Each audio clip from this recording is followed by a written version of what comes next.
Unajua mimi ni mtu wa kusema ukweli. And I will always say what is inside my heart. That Gen Z, people are taking advantage of Gen Z. Because the conversation has just changed from the actions that people wanted, from just the position. Ukiangalia sasa hivi tumekuwa na, we have had just two different presses. Kuna ODM yenye babu wametoa wakisema ati wameongea na baba, ati baba ajui hizo mambo ya opposition, sijui yako na nini na nini. Tumekuwa na ile ya kina Kalonzo wanasema sijui ati wao bado wako kwa opposition na wako kwa Azimio. I want to challenge my leaders. If they are really for sure, Kenyans don't want to hear something like Azimio. They should start to journey for their own journey. Azimio is no longer there. It's dead.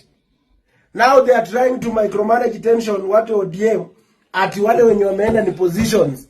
Mimi there was a time nilitembea na Sudi just because of the friendship tulikuwa naye.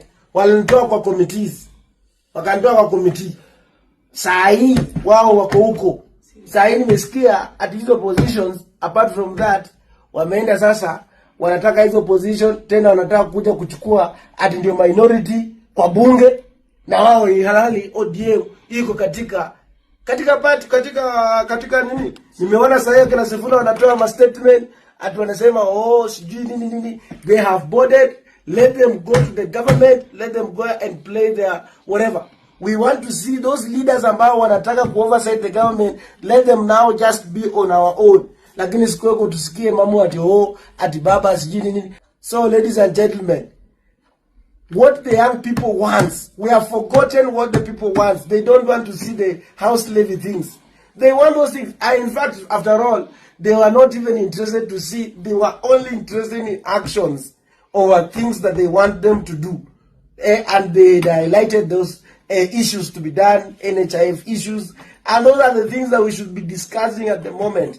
So maneno kutuambia ati sijui ati mliongea naye, mimi nataka niheshimu kwa kina babu na rafiki zangu, lakini tuaje tuambiane ukweli.